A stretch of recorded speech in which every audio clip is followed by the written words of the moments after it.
Hey, what's up, I forgot to everyone? check the intro to make. And welcome to tonight's episode of Resident Roleplay. This is a show where a group of friends and I get together and play homebrewed tabletop RPG set in the world of Resident Evil. I'm your host and GM, and welcome back, everyone. Yo, sorry, I interrupted you. Hello. Yeah, you're a little early on the draw there. What were you saying? What you forget to check the intro for?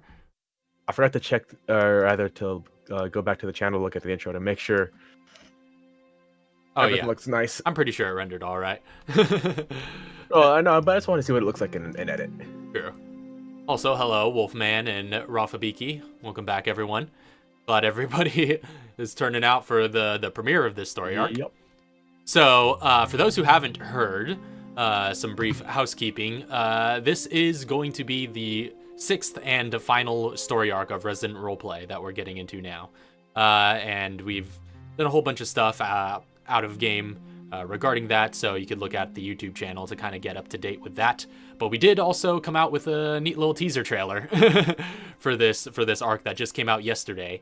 So that was pretty fun to work on, pretty fun to put together. Lauren and I pretty much put that all together this past week, starting on Monday. We finally got around to starting work on it, but it was an idea I kind of had in the back of my head for a while. So, and I really wanted to do it to kind of hype up this last run of sessions. So, that being said, as if you also haven't already heard, Lisa will no longer be joining us, but we will still have the current roster and guests, as well as some new guests to look forward to in this final story arc. So yeah, it's gonna be pretty interesting. It's gonna be pretty interesting, and hopefully ends up being a satisfying climax. So this first episode of this arc, however, is going to be a little bit particular. We are going to be focusing this episode as a downtime episode, so we're going to get all the downtime out of the way in this episode. So it might be a little bit shorter in length than normal, but next week we'll be getting back into the story proper, essentially. Well, I guess downtime's still a huge part of the story, but getting into the nitty gritty. And I guess to sort of communicate what the plan is going forward, because we've talked a lot about this amongst the players, but I just want to make sure our viewers perfectly understand how this is going to go down. So basically, we are going to be doing something a little bit different with the narrative at the beginning of this story arc, where we're going to divide the player characters that comprise the main party into several different groups. And those groups will have different players playing different characters in them. So there will essentially be several different parties all going through parallel storylines that are happening simultaneously. So this first session, this episode 66, is going to be downtime with the main party, and then the main party are going to kind of go their separate ways, and then we're going to be focusing on one group at a time going forward. So I don't know if that's a good explanation, but it'll make more sense as we go along, I hope.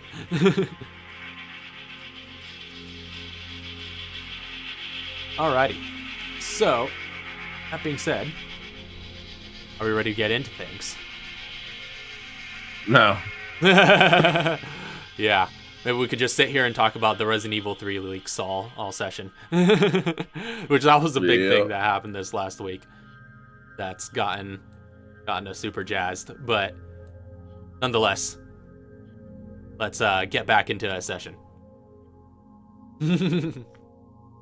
So, previously on Resident Roleplay. After racing around the globe to intercept the Manifold's operatives as they hunt for viruses, you moved to combat an outbreak in the suburbs where Katara's parents resided.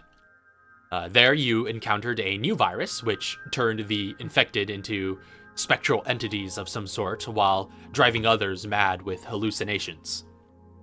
Upon reaching the Oswald residence, you defeated a pair of dapper-looking tyrants with the help of Chauncey, who came crashing through the windows with Black Betty.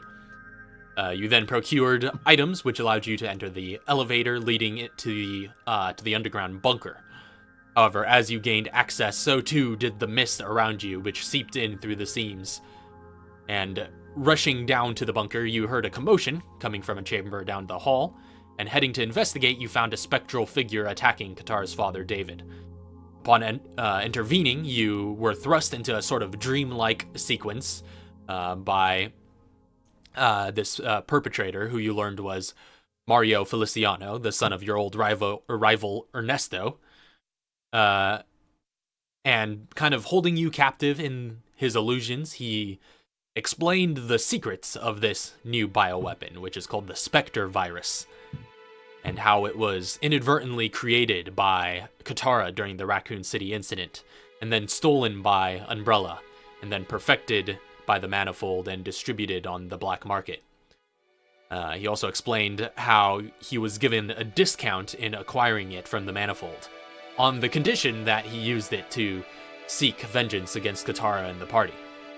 However, Katara soon willed her way through his reality-altering powers and struck a blow against them, after which he transformed into this nightmarish monstrosity. As the walls around you exploded to reveal an infinite expanse of outer space. The Oswald household was pretty much obliterated in the turmoil as he dug his way out to the surface, and you fought hard against them until at last Mr. G dealt the killing blow with the Muramasa, just before Katara's mother, Alicia, came out with a rocket launcher.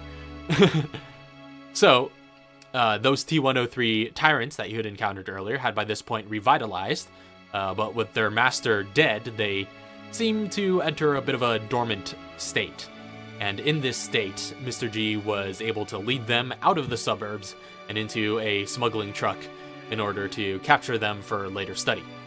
And in order to cover your tracks, Chauncey then, I think you wiped the neighborhood off the map with airstrikes. Is the way it went. But you also learned that much of Chauncey's unit was killed during this operation, including one of your close comrades, Newton. Not Newton. So, 8 months have passed since that horrific incident. And the Manifold seems, for the most part, to have gone dark. But in those 8 months, as we return in May of 2009, what have you guys been up to since then? Although I should note, I'm curious. Yeah, I should note as well, there have been some world events that have happened in that time. It's not that big of a gap, so perhaps not as many as usual. But around March of 2009, you guys would all know about the BSAA and how their North American branch assisted the West African branch with an operation in the Kajuju Autonomous Zone. And during this, agents Chris Redfield and Sheva Alomar uncovered and foiled a world-ending conspiracy led by the pharmaceutical company Tricell under the purview of the legendary bioterrorist Albert Wesker. So that was brought to a pretty swift and decisive end after a brief operation there, and that's pretty much one of the major things that has sort of happened in the interim. I thought that guy was dead. That's true. He was up until this operation was conducted, assumed to be dead. So he was discovered to be alive and then killed again in this one fell swoop. And then promptly murdered. Yeah. Yeah, he's still not dead. Yeah, probably not. At Ganon. So, who wants to go first in talking about their downtime activities? No one As volunteers. usual, We I've got could a lot just of go. stuff. Yeah, So- we could just go in alphabetical order, maybe. Which I guess we'll put Chauncey alphabetical up order. first. Oh, snap. I mean, I didn't really have much to do. So yeah, I guess I can get mine out of the way here. So like when we first arrived, when we first come back, Mhm. you said it was a few months with the tyrants, right? Yeah, that's correct. And I guess we should briefly recap for the audience what has been going on in the text role playing that we've been doing to fill in some of the gaps. So yeah, let us know about the fate of these tyrants and what sort of happened there. So, I think what we agreed on is we're going to keep them for some study for a few months, but upon doing some basic scans or whatever, it appears that somebody could theoretically regain control if they got close enough. So, per safety of the base, we're not going to keep them for any more than 4 months before they are properly incinerated. Yep. That's pretty much it. Yeah. So in the initial cursory scans, I shared with you guys a report written by Katara and her parents and all the scientists, Quint and whatnot around Camp Clancy, and that basically the scans revealed that they can be controlled, they can be reprogrammed. They do have some sort of internal microchip, but it would require a little bit more surgical facilities than you had there. And also the fact that they could, they sort of were receptive to a signal, which, if it were to come within range of them, could, in theory, reprogram them immediately from whatever you set them to. So, we didn't have the key. yeah, you didn't have the key. You were hijacking them. So yeah, you guys decide to just keep them around for a little while, and I think Hold up. Chauncey wanted to throw them in the hole that the El Gigante came out of during the Feliciano arc and then blow them up. Hold up. I have Scorpion's triggering device. I don't think it's... I don't know. There's no way that that thing interacts with them, right? Her triggering device? Yeah, that she used to release a BOW in Oh, Tokyo. right. No, that, if you were to examine it further, you would find that was Just basically it was basically just a remote to some truck somewhere, you presume, that would just open the back of a truck. Okay.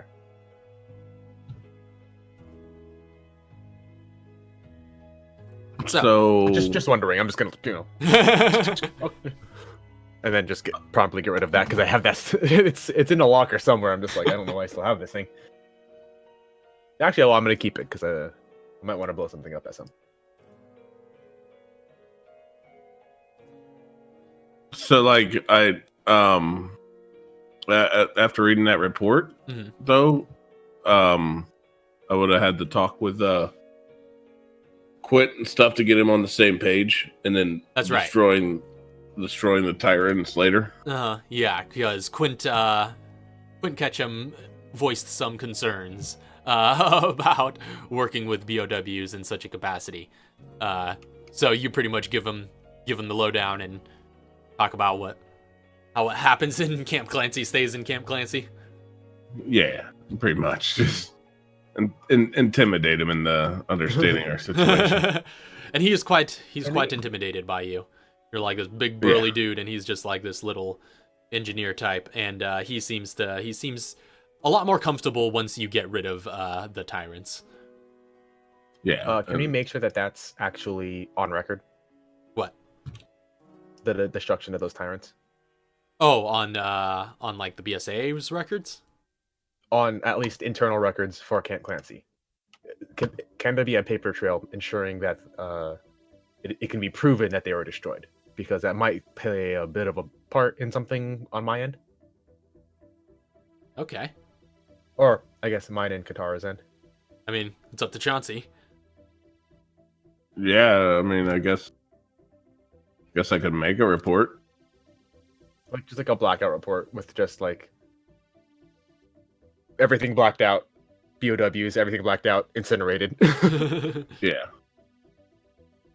How am I disposing of these guys? With pretty much enough explosive force, you could destroy them wholesale, which I presume, given the months of this time, you could acquire enough to basically recreate the force of a rocket launcher explosion. So, Okay. yeah, you could Just get a shape charge, yeah, place it under their chin, have them hold it. yeah, so you could pretty easily, you've gotten used to moving them around, and so you could just sort of navigate them to the hole, then ram them in with your car or something, and then blow them up at the bottom. Okay, he's my car. Some car. Okay, yeah, we'll use like one of the Or a tow army truck, trucks I don't around. know. Can we just like bury them and just hope they starve to death? Yeah, it sounds about right. We'll just trap them somewhere for life. Just put a We lid on the hole. virtually got rid of them. No, but yeah, we need to blow them up. Yeah. I'm all Trap about some C4 blowing in their them up. head. Let them play tag with some C4. There's still that big gaping hole, so maybe just drop them in there and just keep bombarding it Mhm. Yeah. Yeah. until nothing moves. Yeah, so you drop them down there and take the munitions from the armory of Camp Clancy, which get restocked every so often, and just use as much as it takes to turn them to paste. Yeah, it sucks because we don't have a tank yet. That would have really helped. Yeah, a little bit. Just here, hold this for me. Research project still available. If you guys want to How get much any money is done. that? Too much. It's literally 1 million, I Which one think. was the helicopter? Was the attack helicopter also a mill? Yeah, I believe so. Anybody have proficiency in drive? Not in this group. All right, but we should probably start working towards that helicopter then. That's right, yeah, because I think Mr. G's the only one who's a pilot. Yeah. There you go. I mean, I could drive like a Any- monster though. Any suggestions on how to get to that goal? How much money does everybody have? That's a great question. We should at least start working on increasing our funds. I'm doing some. I've got some stuff working on increasing our funds. Actually, no. I think I'm spending a lot of money. I'm not sure. You're doing one or the other. I mean, I would have had 100K, but yeah. Stuff came we'll up. get to that. We'll one. get to that. So Chauncey, what's Chauncey been up to? So you destroy the tyrants That- pretty much like 3 or 4 months after. So around December, January ish of 2008, 2009, you could pretty much Okay. get them destroyed. Now, is there anything to gather from them being destroyed? I mean, you could clean up the bits if you want. Well, what kind of research did we get in the months prior? Oh, you in the research. So you pretty much Yeah. would have learned a lot about tyrant physiology, and especially with these particular tyrants, which were kind of newer T103 models that were kind of, as David and Alicia Oswald point out in the report, a little bit more akin to the Ivans that Umbrella had developed a while back, which were kind of designed to specifically have a protective instinct and have see an individual as their charge. So you'd probably learn a little bit about the sort of tech that was used to make them that way, the kind of controller device that is within them, the microchips and whatnot. Do we learn enough about the physiology to start developing munitions of tyrant slang? I'll say I'll have Katara make a quick science check real quick. Oh. Do she I be get assisted by her advantage parents? from family? Yeah, I'll say advantage from family, and given the amount of time that you guys would have had to spend on this. So this is kind of summarizing your discoveries over the course of months. 24. It's a lot of science being done. That's a lot of science, yeah. So you do a decent amount of science to it, and by the end of those few months, you gather that you don't necessarily have enough time to figure out enough to develop full-on munitions that would be capable of destroying them wholesale. But you do... Well, just more damage. You do recognize the kind of ways in which they were vulnerable and the kind of designs that a firearm would need to have in order to do that kind of damage, and you kind of know what to look out for. There are some weapon properties that you would now be able to recognize that are capable of taking out tyrants. Is there anything like can we modify any of the weapons we already have to have those properties? No, not I necessarily. would like to have some anti-material rounds for my. Yeah. Well, I You guess need- I'd need a specific rifle for that, but I'm basically trying to get. Can I get anti-material, anti-tank freaking rifles? Oh, I would like the anti-material option. Anything to eliminate. Mhm. So also on my break, how do I get my notifications of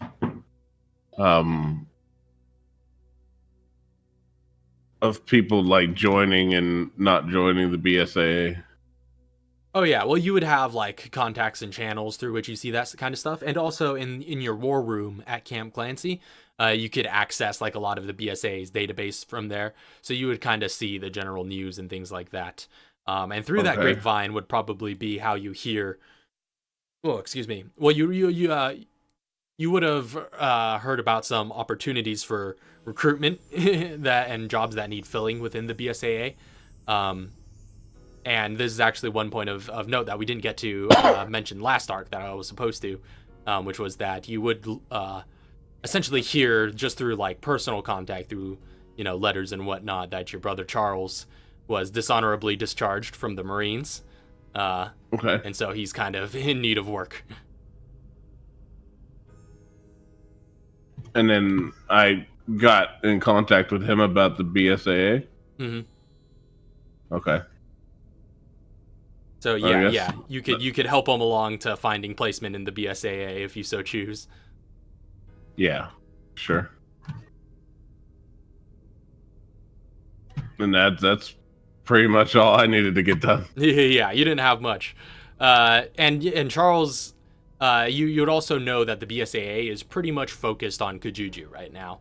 That's where the bulk of the forces are being allocated, because Wesker and Tricell may have been taken down, but the fallout of the conflict there is still kind of raging. There's still a lot of bioweapons that are just running about, and so the BSAA is sort of dedicating the resources there, as well as TerraSave. TerraSave has also been doing a lot to sort of aid in the relief efforts going on in Kajuju. So there's a lot of activity in the bioweapon sphere in that region of the world currently. So if you do get, when you do get Charles into the BSAA, that's essentially would be the first place they look to deploy him. Oh, okay. Then I guess that's all I got. Is Lennox in Africa right now? Yeah, as far as you can tell, that seems to be where the bulk of TerraSave's people are at. So, that said, quick addendum for Chauncey. One of the days during which you are kind of coming and going from Camp Clancy, you would find on a couple of occasions this gentleman waiting outside the gates, basically, ready to pretty much ambush you. He's like this tall, thin man wearing glasses and a beige overcoat. He's got like well-groomed brown hair combed to one side, and he's pretty much doing a doorstop on you. He's out there with like a pencil and a pad, and he's just like, he kind of stops you if you ever come by, and he just kind of goes, "Oh, Tim Woodward with the Midwest Tribune. Do you have a moment, Captain Clancy?" Sure. Yeah, okay, yeah. You got This would be like after months of avoiding him. Finally, just give me in. yeah. He door stops a few times, and you're just like, ugh. But Nope. eventually you acknowledge him. He's just like, oh yeah, and he seems quite eager. He's just like, now it's my understanding you are close friends with one Katara Oswald. Is that correct? Yes. Yeah, I was wondering if you have any comment that you want to go on the record regarding these accusations that are being brought against her. You've probably seen the media is very abuzz with these accusations of these leaks that have been reported about how she seems to have some sort of infection with some sort of virus. Do you have any comment on that matter? So I would have given him a script. It would still go a little off cuff, but he would state that I've been with this woman for, she's been my friend for so long that if there was anything that she had, he would have known it. Okay, interesting. Okay. And is that on the record? I could use your name? You can use my name. That if there was something wrong with her, I would have known. If she was infected, we would have dealt with it a long time ago. Okay. Yeah, I'd imagine the BSAA would. Now, you are aware that Miss Oswald has not, to this point, publicly denied these accusations, but at the same time, no substantial evidence has really been found outside of the statements that were leaked from anonymous sources. Now, yeah, I kind of had a similar thought. He's kind of starts flipping through some of his notes. He's like, it's my understanding that you and her both survived, according to my research, the Raccoon City incident. That's correct? Yeah, okay. Indeed. And according to the survivor testimonies that I've read,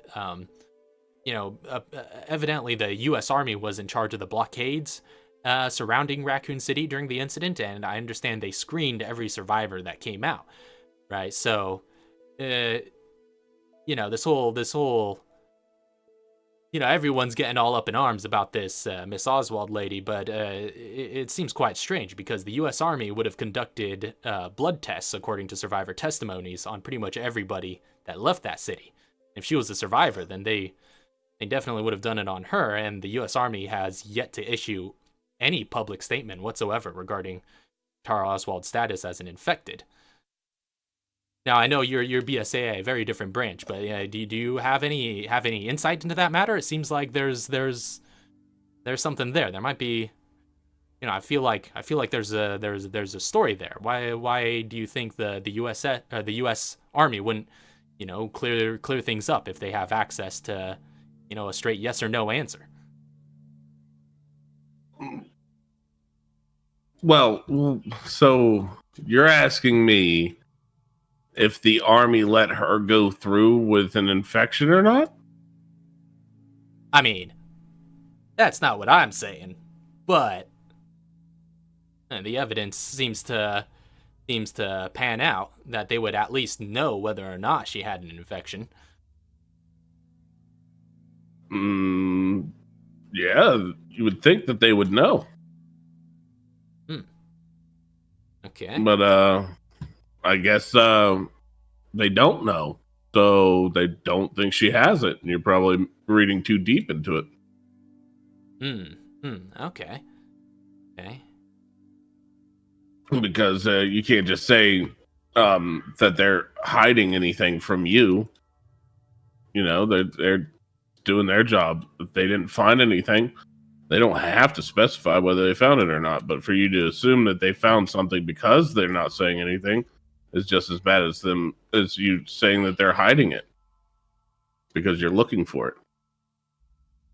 And he kind of like his writing seems to like kind of trail off. He's just like, okay, yeah, that was kind of deep, but I think I get what you're saying. No, yeah, I definitely don't have anything concrete to report there. I'm just trying to put some feelers out. This whole thing kind of seems kind of strange to me. You want my opinion? You should find something else to write about. This really isn't that interesting to me. She's my friend, and trust me, I would know before anybody else. Yeah, well, all the rest of the newspapers and tabloids seem to be dropping off this story as soon as they stop being, trending on social media. So I don't know. I feel like there are more pieces of the puzzle that I'm not seeing here. But if you ever have anything more you want to say, he kind of pulls out a card. He's like, it's Tim Woodward, Midwest Tribune. You can get in touch with me there. But just, yeah, let me know if you have any further statements. Thank you for your time, Captain Clancy. Yeah, have a good one. So this would be like me going into the camp, right? Yeah. At Or some point leaving where camp. you're coming or going, he just hops on you. Okay. Can I find like a random stupid story to in the war room that would be of interest to a nobody journalist to send them on like a wild goose chase to, and then like a couple weeks later or so, just like be like, hey, I was thinking to myself, and this came up. I could really use the journalist entry on this and give them some bogus goose hunt to go after. Sure, yeah, you would be able to do that and kind of throw him for a loop for a while, just chasing down false leads. Yeah. Just be like, yeah, take care of this for me. What about this weird thing where the BSAA seems to be puppeted by a strange shadow organization? Yeah, right. Well, I don't want him to look into something like that, because then he's gonna think I'm part of it. Well, at least it'll get him killed by Walker. True. I mean, I've heard of a place. If you put him on that line, he would just be like, "Oh yeah, the connection between Tricell and the BSAA. That's last week's news. We've moved on from that." No, I want to just give him some bogus journey to go on. All right. So you send him on some bogus. Yeah, journey. send him far away to where he's so in deep in something else that he totally forgets about the whole Qatar thing.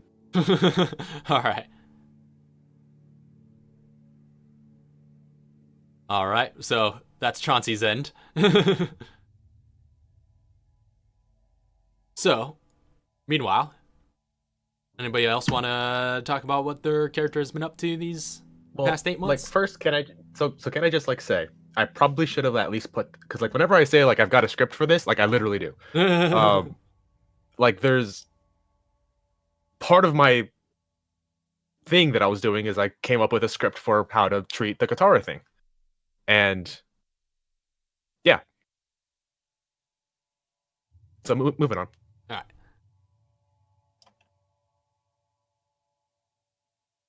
So who's going next? I mean, like, there wasn't too much that Katara did.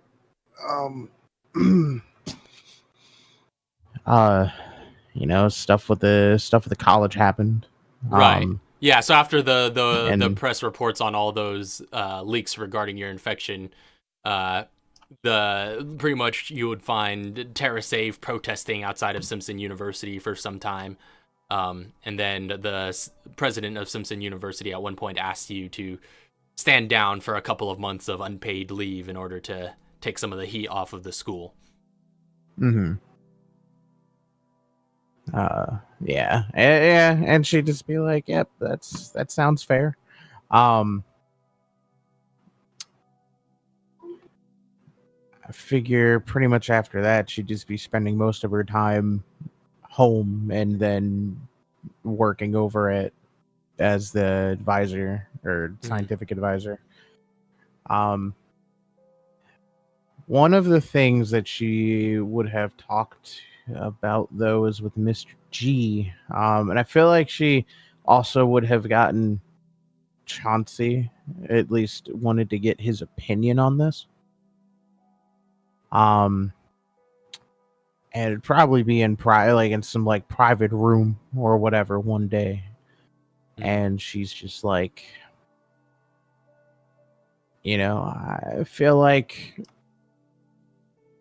I don't know why, but I feel like we need more protection, or I guess like almost like a background team. A background team, sort of like how Scott was and how I am. What are you trying to say? I think we need like a strike team. I got that.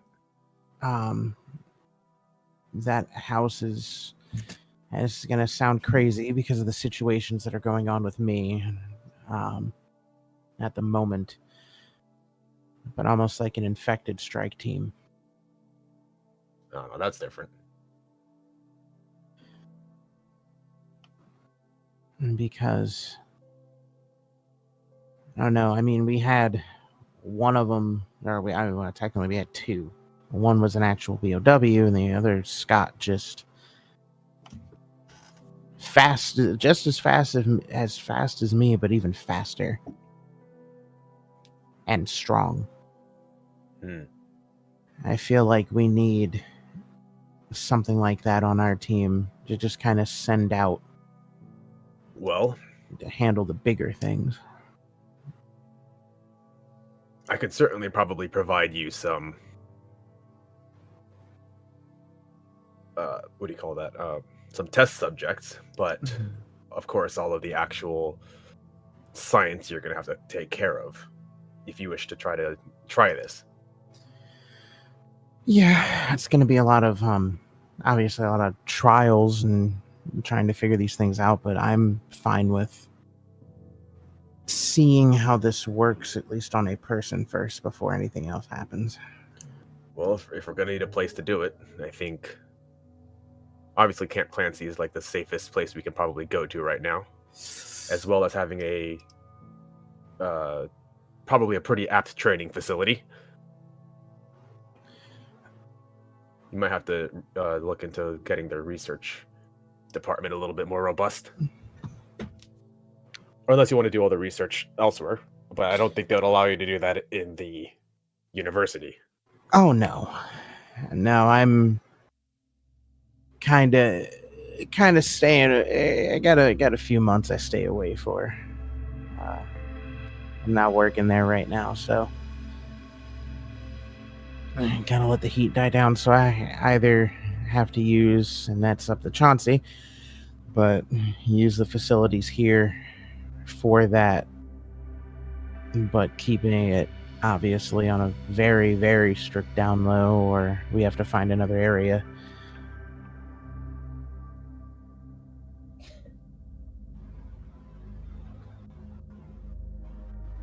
But that's if both of you are willing for this idea. I'm fine with going about it so we can build something up. Yeah, I can certainly provide you soldiers. Yeah, I guess. Sounds like a good plan to me. All right. As long as you can reproduce them to be something more like you and not something more like those tyrants we just eradicated a couple days ago. Well, I mean, I'm okay with them recreating the tyrants as long as they're in our control. Yeah, then that's something I'll be doing then. Keep in touch. I think I'll start doing as much research on this as possible to get it right. All right, I'll look into getting you some people. All right. So that would be one of the things that she does. Mm-hmm.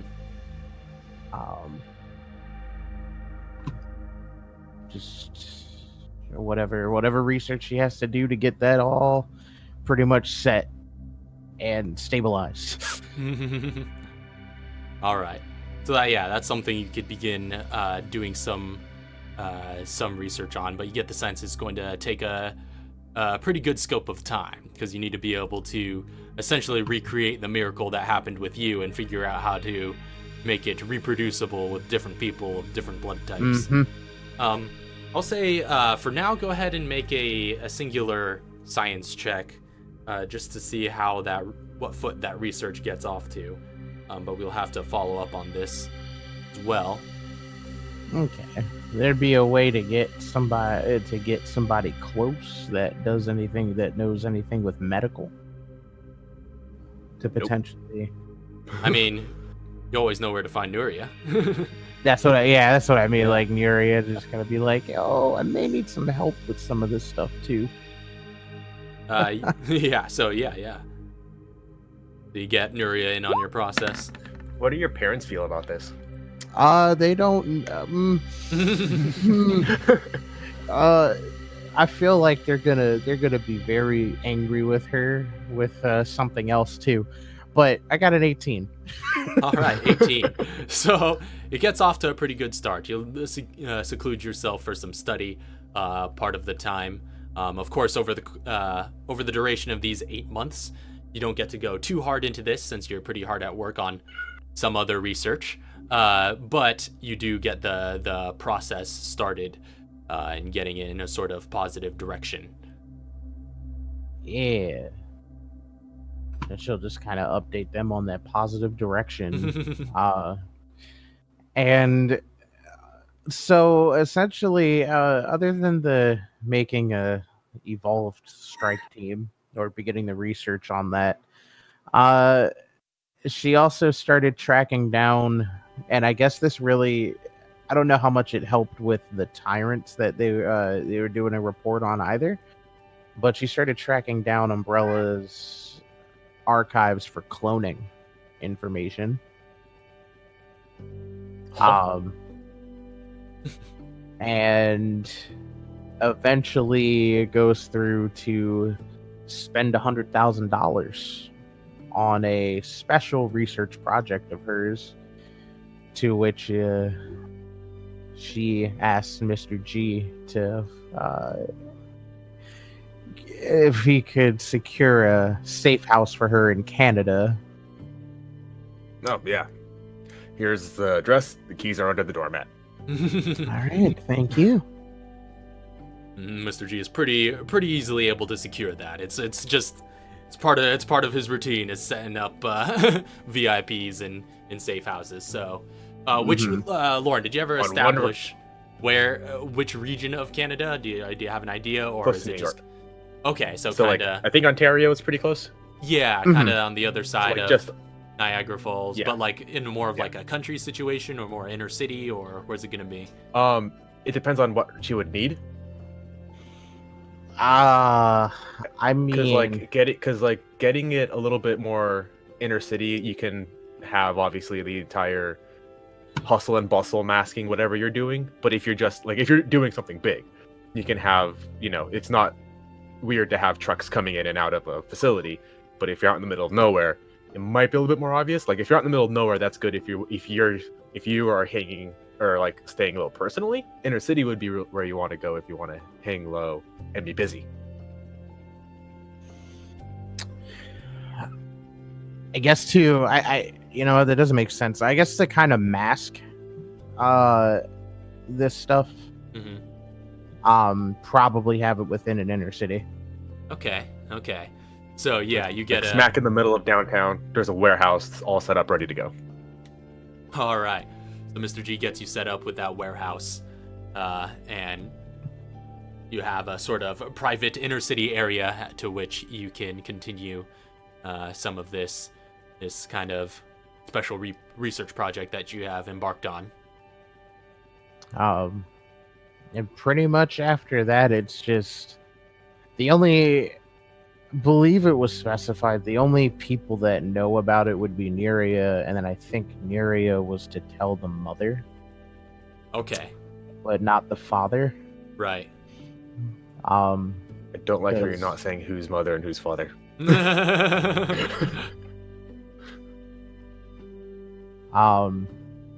So I guess I kind of want to know like how the mother feels about this. Yeah, since you're just kind of going through Nuria as like a proxy, so you essentially just get the reaction through her, which she seems to report is like not too jazzed. She's not going to go and tell your father, but at the same time is pretty skeptical of what you're going for here. Bless you.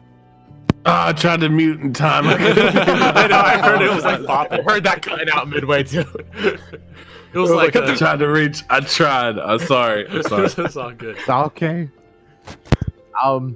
And I guess, oh yeah, and then I guess like after that too, it's more of just kind of checking up on things with Mr. G, like leads.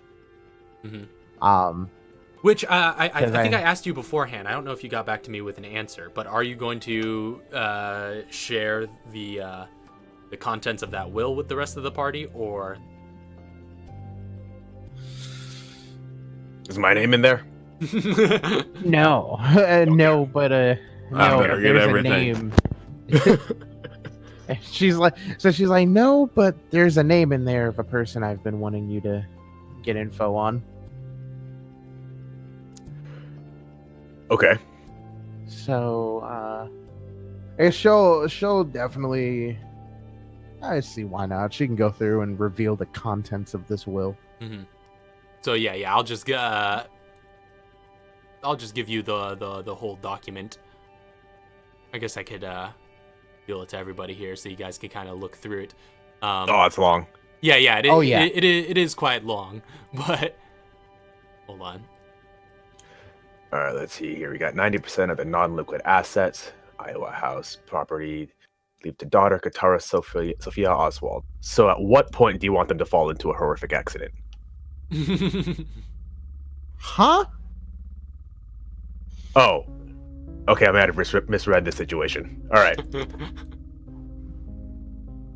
Or she's just like, that is not what I. No, I just need you to look into. Hey, people hand me their parents' will, and that's usually what happens.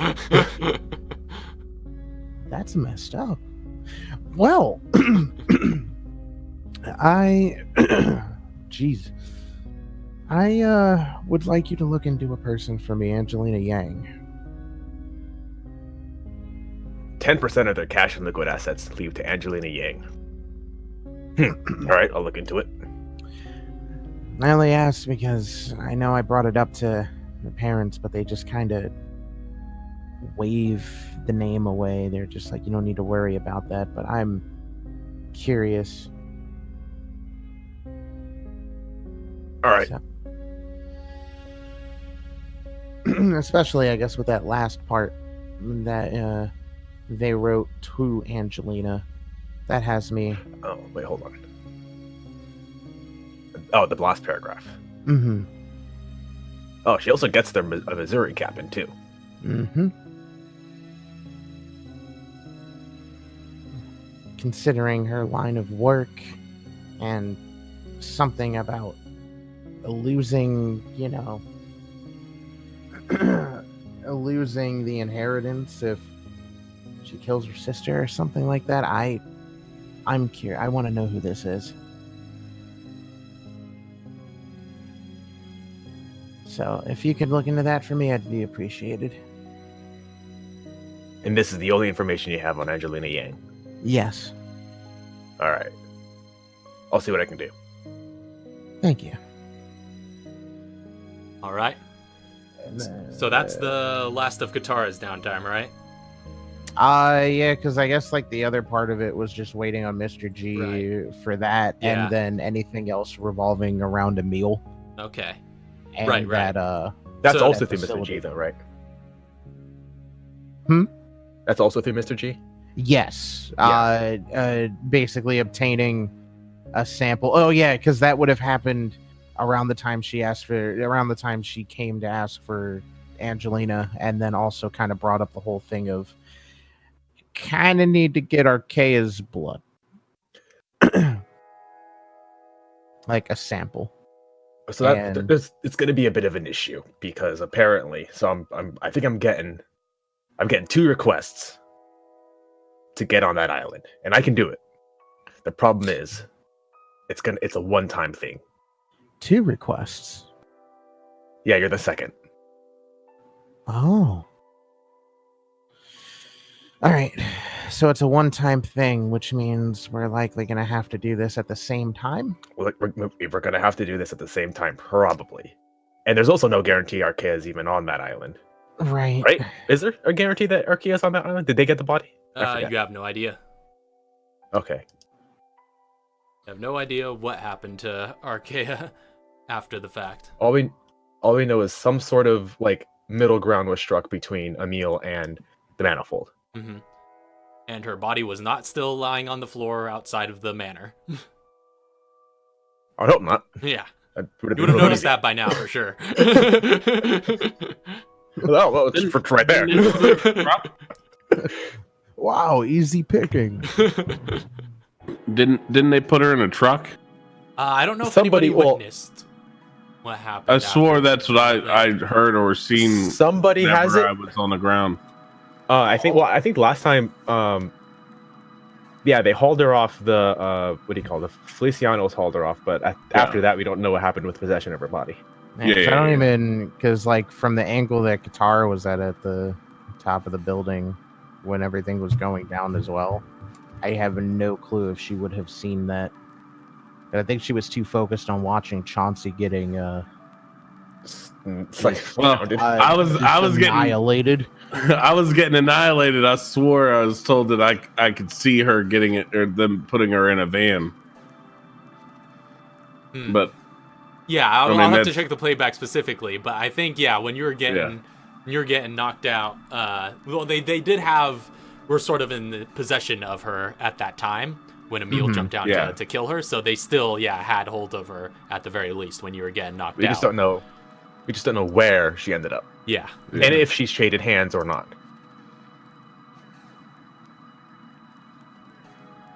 But yeah, that's the if thing. you- We can't yeah. even guarantee she'll. We can't even guarantee she'll be on the island, and getting on the island is a one-time shot. All right, well, just let me know how Just let me know how, when, where, and I'll be ready. Yeah, just make sure. We're definitely gonna have to have that strike team you wanted done by then, for sure. Okay, I will. All right, I'll get to work or speed up process a little. Right. So, now for the long list of Mr. G. So let's start with this Angelina Yang business since we just transitioned from that. Sure, So you are looking into that's a good one. this Angelina Yang? Yes, I'm going to go look for any kind of hints who she is. She's got a sister, so I'm gonna look for Angelina Yang with a sister. Okay. Some other Yangs out there, Uh-huh. because I'm sure that's a very rare name that only has a few people with the name Yang. Right. So they're obviously using your CIA resources. Mhm. You know, you could pretty well get a good short list of all of the Angelina Yangs in the United States that her parents might have known. Mhm.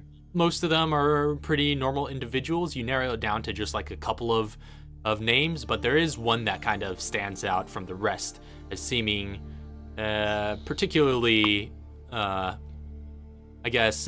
particularly interesting. I'll go ahead and share with you a document that lists all this, but I'm going to explain it all verbally as well. But this is just for your visual reference. But yeah, so looking into it, again, using your CIA resources and the records that you have access to, you could pull up a dossier on somebody who matches the name of Angelina Yang. And her record reads a little something like this. So basically, she was born in January of 1973, so she's about 36 years old currently. She Is graduated... this at the time of like when I'm getting this about that time? Because only 8 months passed, so it's not that big of a window. But yeah, she graduated NYU in 95. And she was in the NYPD from 95 to 98, and she spent most of that time as a detective. And then from 98 to 2008, the bulk of her career, she was with the FBI. And she had a highly decorated career at the Bureau. She was awarded the FBI Star and the FBI Medal of Valor for an injury sustained during a 2004 raid on a Feliciano bioweapons shipment. The injury gave her a limp, which kind of kept her from field work thereafter. So but she remained working at the FBI as a supervisor until retiring from active duty in 2008. Interestingly, this does overlap with another record that is noted there, which is that she was a FBI liaison to the U.S. Army from 2000 to 2008 for Redacted. And at that point is pretty much where the public records on this individual stop. But accessing your special CIA records, the CIA records alone add a little note to the end of that, which just says 2008 to present, as a result of Redacted, reassigned to Redacted full-time per request of Redacted. So, obviously, I'll give Katara this as well. Mm-hmm. But, Right. hold on, where's the will? Where's that will? Dang it. What's that under? That you gave it? It should be under the last story arc, I think, The Gathering. I have them sorted by story arc under documents. I don't have that? Oh, do you not? You should. Right beneath the manifold. Oh, there it is. I gotta do a lot of reading, man.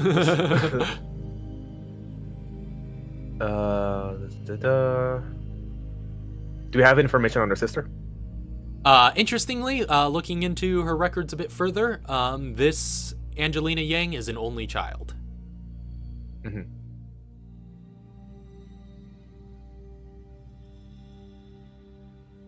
All right, so that middle paragraph is just for Katara, right? Hmm.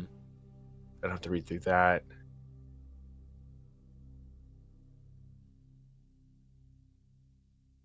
Hey, wait a minute. Just random question. Yeah.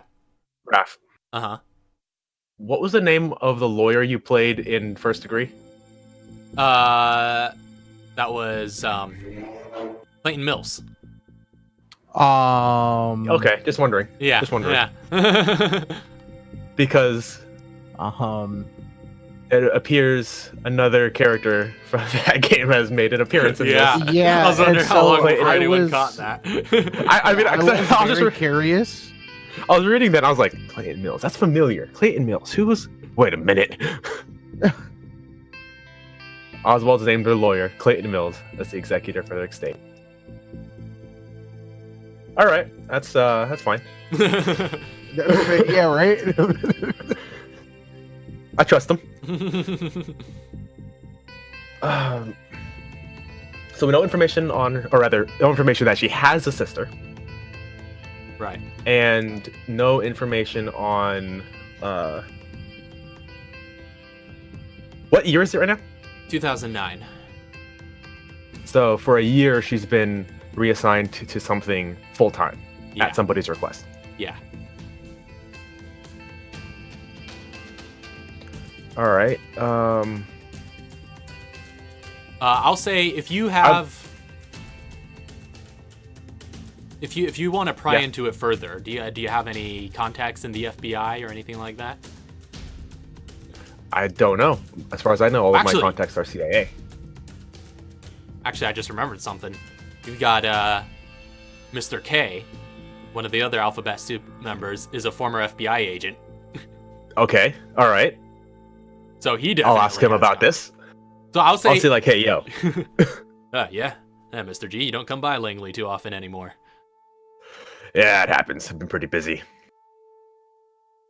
Yeah, well, Or wait, or it doesn't happen. Oh well. something I happens. need you to look into something for me. Yeah, what's up?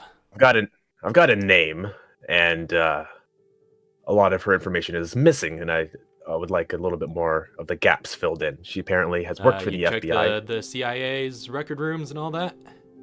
Oh yeah, I've been through that. What, I you need still a couple coming of up short? things.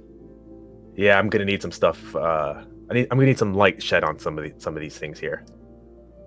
She used to work for the FBI, and I don't have any other FBI contacts, so I'm hoping you'd be able to do some digging for me. FBI, that is my wheelhouse. Alright, give me the name, I'll look into it. give him the name of Angelina Yang as well as the Oswalds. Right. All right. I'll give it a look-see. Yeah. Yeah, see what you can do. I'm especially interested in anything she's working on currently. Understood.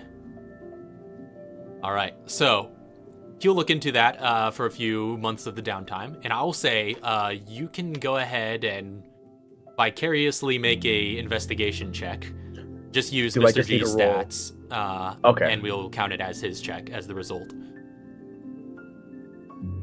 So this is Mr. K's Yeah. investigation.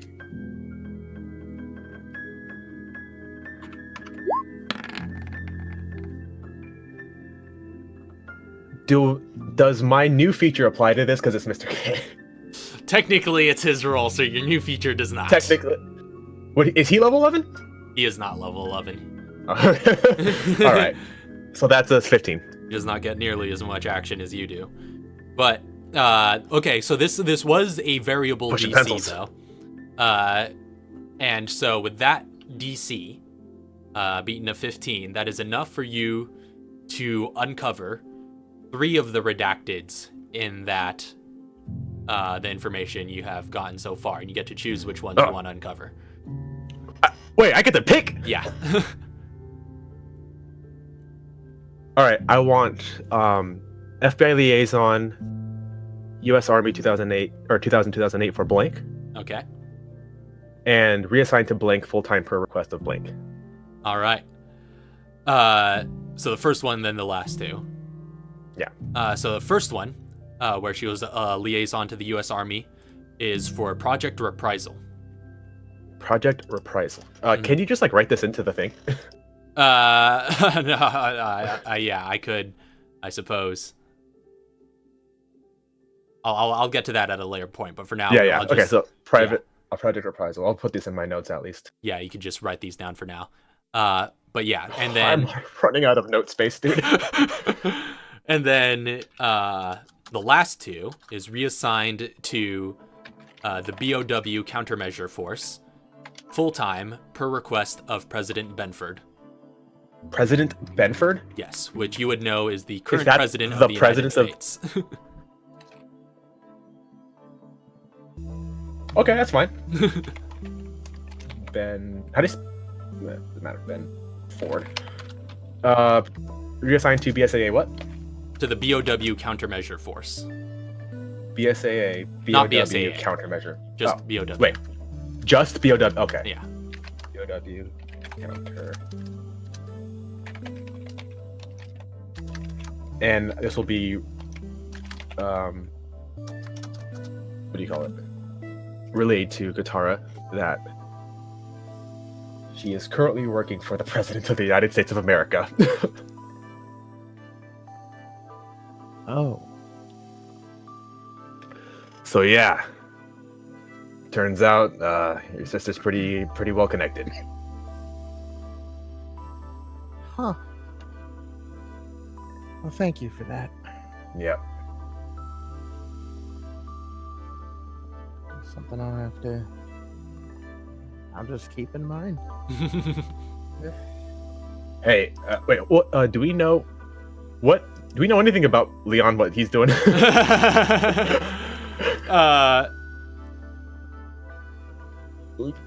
we know it anything depends. about? What are you Leon trying to? Kennedy What stuff? are you trying to know?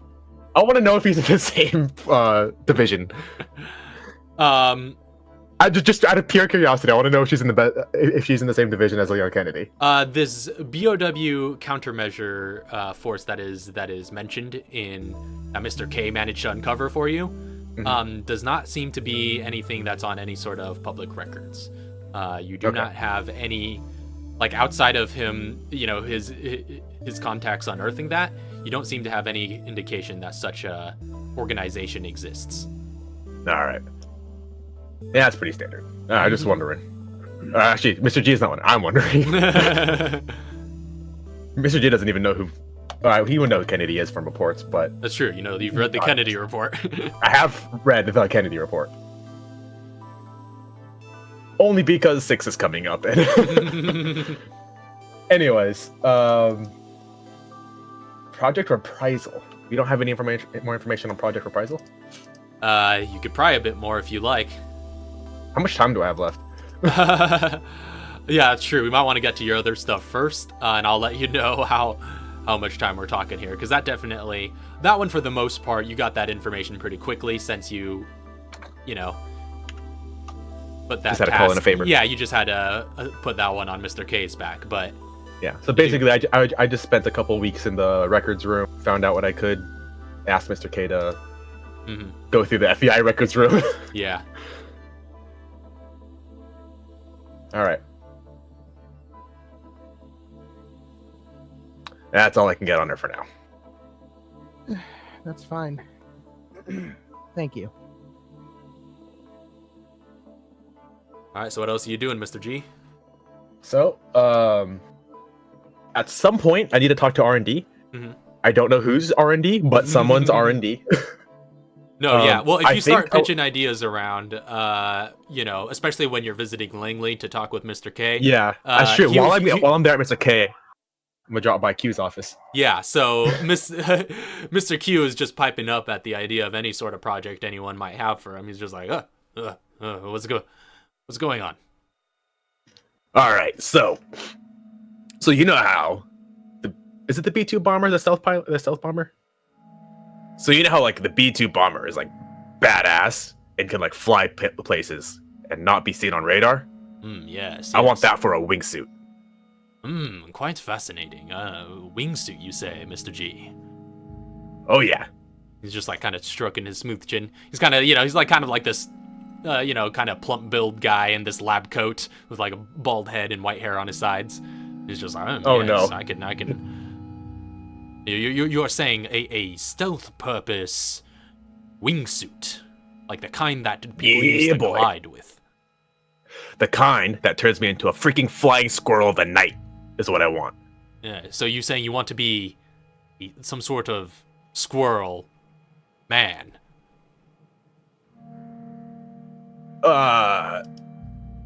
Sure. Maybe Squirrel Boy, you know. Yes, of course. He starts jotting down some notes. I have some ideas for this. Okay. I'll give you a report, and if you could convince the CIA or otherwise provide some sort of funding yourself, then I'll see what resources I can allocate to such a worthy build. How much would it cost? Eventually, he would get back to you with the bill, which would it would cost him $30,000 and 6 months worth of research. Okay, 30,000. You said? That's right. Here's 4,000 if you can make it go faster. Oh, 40,000. 40,000. Here's 4,000 instead of 30,000. Here's 40,000 if you can make it go faster. I'm afraid I can't make it go any faster, but if 30,000 it is. Here it is. And just like literally drop a bag of money on his desk. Oh yeah, just straight gangster cash duffel bag. Just like keep one bag on my shoulders. You said 30,000. All right. So he's looking into that research project, and it will be ready around the time that the story will be coming into play. But you will have to go and pick it up at some point. All right. I'm just gonna write down minus 30,000 because that's actually weird to subtract from what I currently have. All right. So I've got that wingsuit being made. I also just like at some point I have Scott's dog tags. That's right. And I want Scott to Muller's dog tags. Yes, and I'm going to just like I've been doing this for I think a couple years now. Just sending him like death threats and letters and stuff like that to his personal residence, to his family members' residences, to Emil's residence, to his family members, to his place of work. I've just been sending him like death threats, and I'm going to put Scott's dog tags in one of those letters, with like the note only one left, and mail that off to probably his place of work. Okay. And I assume all of these letters and whatnot, are they all kind of like anonymous, untraceable, like it doesn't have a return address or anything like that, but he knows where it's coming from. Like they're they probably have return addresses, but they're like from different places. Yeah. Obviously, like there and like there would be no way. Like some of them are like disguised as what do you call that? Like credit card information. Oh, It's yeah, yeah. You qualify for free credit. Also, I'm gonna kill you.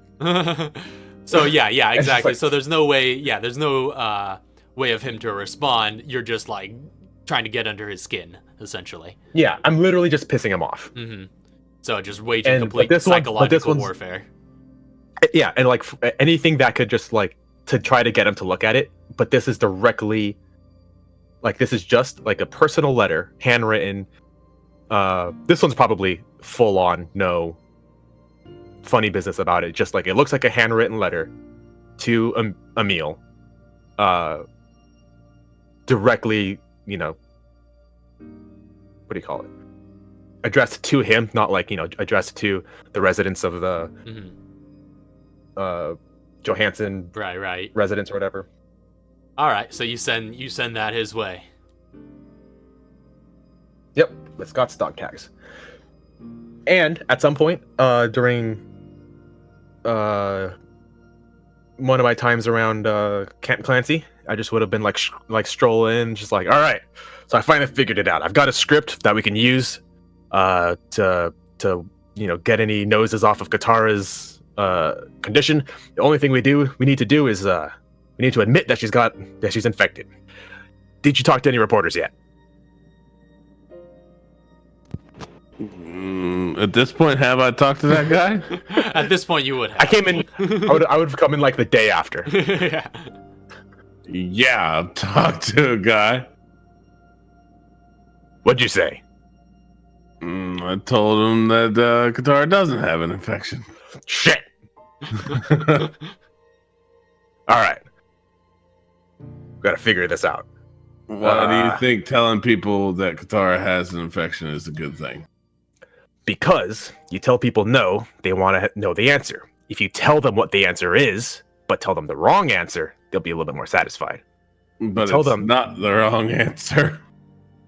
We tell them that she's not infected in the same way that BOWs are. We tell them that she is a subject of a top secret BOW experiment that was started in Raccoon City under or top secret BSAA experiment that was started by her in Raccoon City while she was with Umbrella.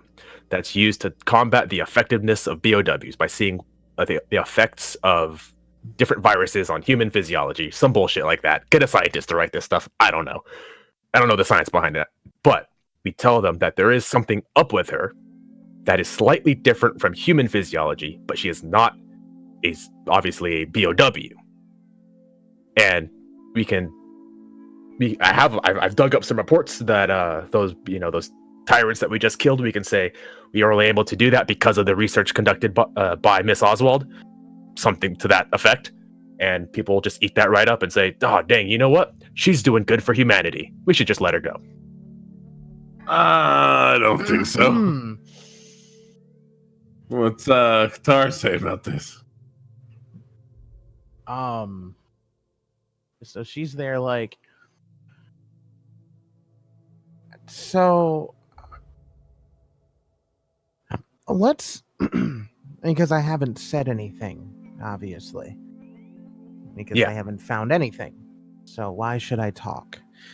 Now, I'm not a very Good liar. persuasive person. I'm not a good liar either.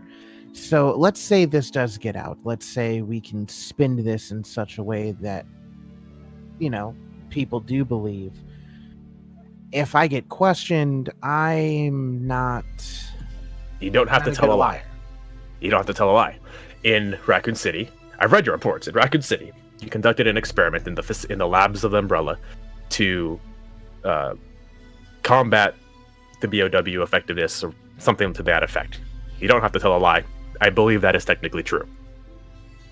You don't have to say that you infected yourself. All you have to do is say that you are a part of a top secret experiment, which is also true, It's just that you are conducting the experiment, and you're not telling anybody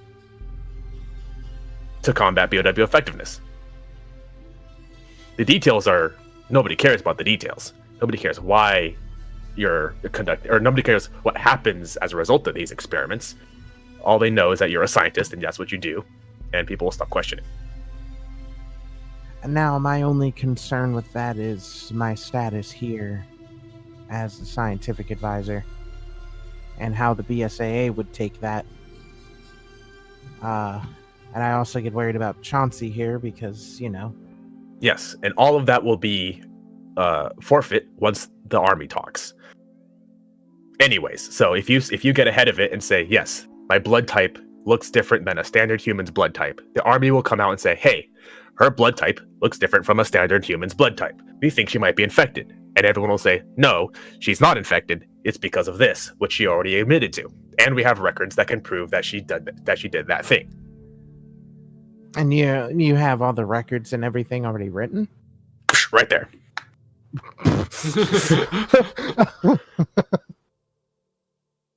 She just looks at half of these are actually true. These are things that we actually did. She just looks at Chauncey like giving these eyes like, what are you, like, just going back to, what do you think? Well, I mean, I plan on sending that reporter on a wild goose chase and getting him to go away for a while. So, I mean, next person, maybe? Zeka's already under the assumption that you have no infection. So, how many other reporters? I guess this is a question more for like how, like what kind of, because the reporter said the buzz has kind of like died down of the Katara. Yeah, it's starting to die down a bit. Yeah, especially a couple months into this hiatus. Mm-hmm. We can at least have this as a backup in case the army does come forward. If the army comes forward and reveals your blood work, then we can say, well, we weren't at liberty to say so before, but you forced our hand. And reveal all these blacked out documents that don't actually say anything. That's actually a very good way to handle that. Because I was going to say, it's... the only other issue... I was going to say the only other issue is if I were to come out and say this right now. Or, well... Yeah. Protesters issue terrorist. No, you're getting protested? Yeah, that's why I'm not at the school. That's why I'm not working there right now. I'm taking maybe like 2, maybe 3 months, but so the heat can die down. But let's say I do say this, there's probably going to be more protests unless we throw protesters somewhere else. I mean, well, what exactly are the protesters protesting about, Katara? Like just her existence? Or... No, they're just protesting essentially the use of viral weapons and things of that nature, right? So it's like the kind of terror safe thing, kind of when a few years back you guys would know about the Harvardville airport incident, and during that time Will Pharma was doing some like viral research in India that was getting quite a bit of press, and the TerraSave was protesting that as well. It was like a kind of humane sort of thing where it's just like, oh, they're testing viruses on people. Yeah, so basically this wouldn't say, this would only, this kind of a thing wouldn't be good for her PR, but it would be good for her public records. Sure, like, yeah, in a sense, TerraSave would basically further dig their heels in. But yeah, you get the sense with TerraSave and their kind of public reputation, you know, it's not that they're extreme, but they're just very adamant about their anti-viruses position. So yeah, you get the sense that the only way to calm them down might be to, like, say, have her condition not involve viruses at all. Yeah.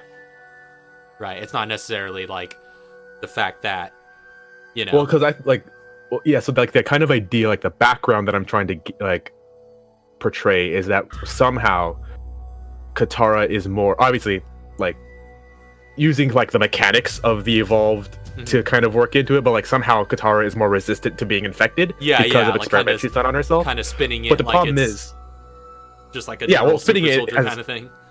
Yeah, as a basically, just turn her into a Captain America for viruses. But as opposed to, but the problem is like if they just don't want viruses being involved, I think that would still assume that we're using viruses to test on her and that we would have some. I am curious, and I guess like about Sean's side of things, because like because I know she's contacted Sean, if, like, you know, for like help on writing, and then she's also like, you know, they've had little discussions, nothing too big. But how does he feel about this? Does he know? I will note that especially during these downtime months, he's been kind of hard to get a hold of. And if you were to look into it, you would find that he is, in fact, over in Africa with the rest of the TerraSave folks, working on the cleanup of Kajuju. So at some point, you know, it's like currently it's a little hard to get communications to him because he's in a little bit more of an isolated region. But at some point during this arc, if you would want to pay him a visit, you could find that stuff out. Yes, that would be interesting.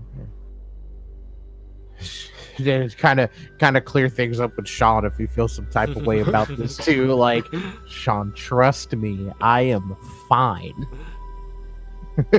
But do we know if Sean knows? Like, has she used any powers around Sean? As far as I know, No. she hasn't. No. Yeah. I'm trying to think. Sean has no idea, I from don't think. What I remember, Sean has zero clue because All right.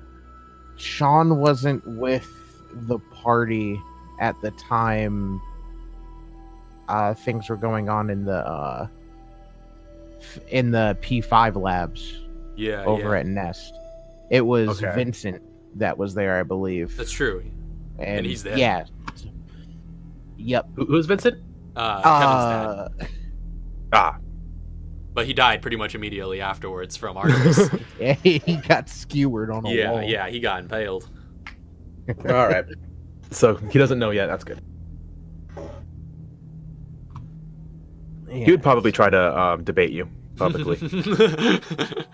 As a good old academic would.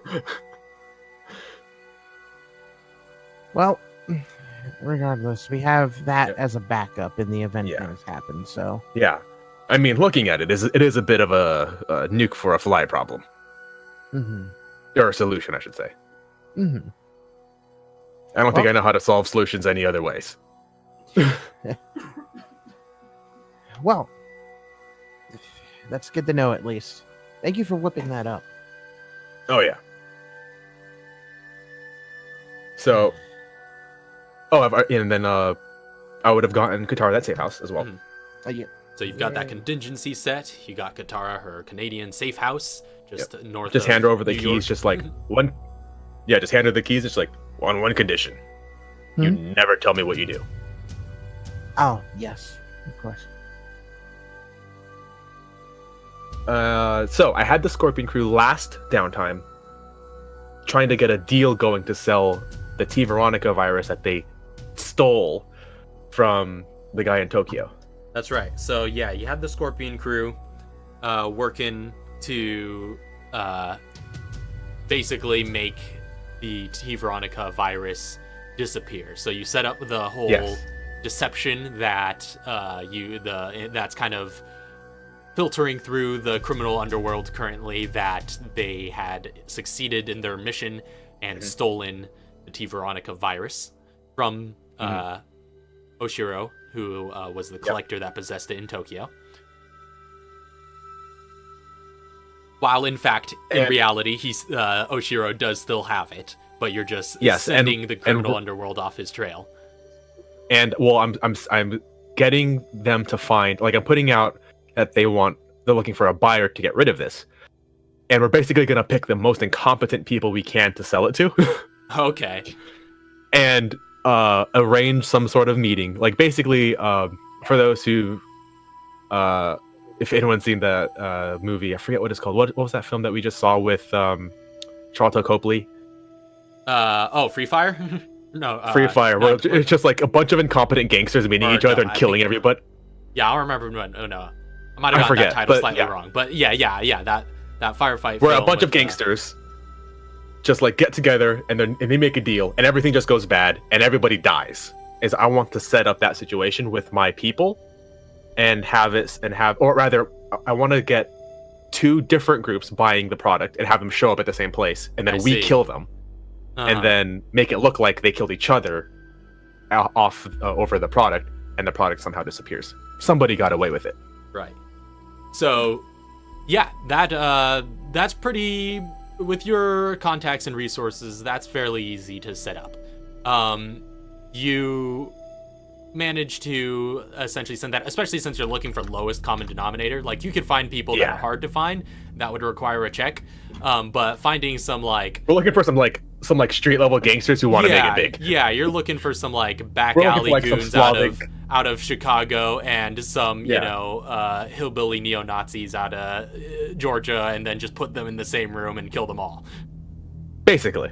I was thinking like some Slavic freaking tracksuit gangsters. Tracksuit gangsters. yeah, straight up. You find some of them around, and then just like set them up with a fake meeting, and then set up another low level criminal group in that fake meeting as well, and then basically slaughter them all. And I guess in order to give the impression, are you trying to give the impression that the T. Veronica virus, like somebody made it out of this firefight with the virus? Basically, like there was like a lone survivor, and like all the cash is missing, all the product is missing. Somebody made it out and has this virus, but nobody knows who anymore. Okay. And it is Free Fire. Came out in 2016. Oh, I was right. Fair play. Yeah, so you could set that up, and it's pretty convincing. The follow-up police investigation might, find the holes in the setup, but they wouldn't know what else to make of it. As far as the criminal underworld knows, it's the T. Veronica virus is in the wind. You don't get the sense, if you put out any feelers, that anybody's really talking about trying to acquire such a thing anymore. Yeah. After that. So just getting that disappeared, just so anybody from Manifold doesn't think we've got it.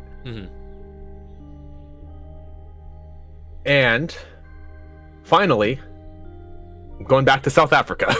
Right. Speaking of Charlotte Copley. All right. And man, I got a lot to do here. Yeah, we'll try to get through it pretty speedily, though. So I'm gonna go to Mabuto, and I'm going to talk to him about basically taking over the fight ring for him, or at least becoming the, I guess, what do you call it? So I'm becoming his boss. He's gonna now work for me at the fight ring. And he's just like, I'm gonna buy it from him, and I'm basically gonna buy it from him and set him up as the manager. Right. So he, are you leading with money? I'm leading more with like glory. Like, did you see my fighter, dude? I'm not, it's like, this is, keep this under the table, but I may have hit the jackpot. I can get as many people as you want exactly like her. Okay. I'll say make a persuasion check. Straight persuasion. Straight persuasion? Mm-hmm.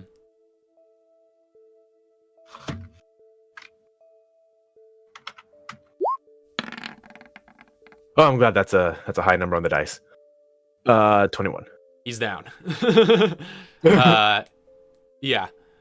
He's basically, his deal is, as long as he's still making money, and he doesn't really know where you came from or what you're doing here. He just knows that you seem to be well set up, and you seem to know how to run a business. So you talk to him long enough, and you've met plenty of his type around the world.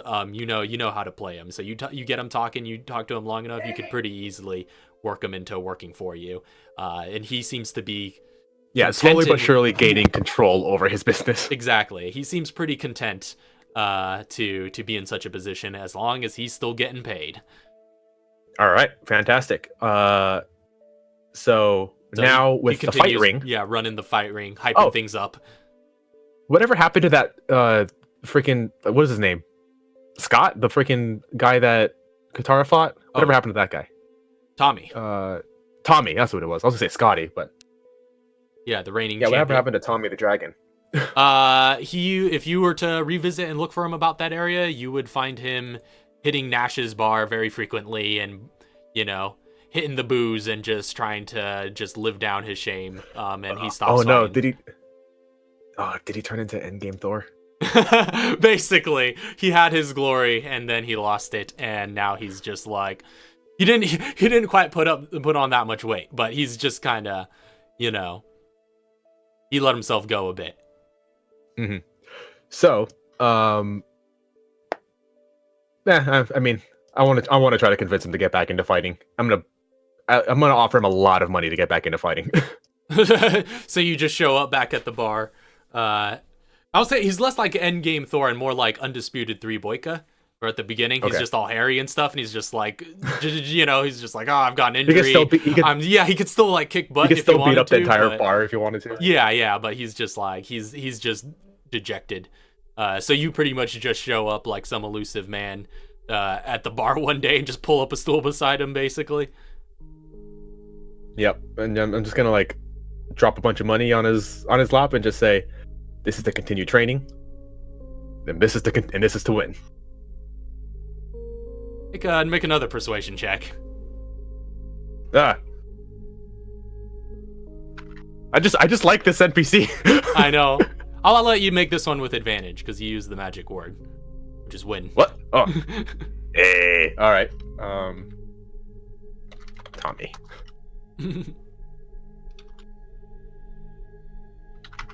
Oops, there's no modifier on that. Oop, what should it be? 16. When do I start? +2. Whenever you get your ass out of this bar and start hitting the bag.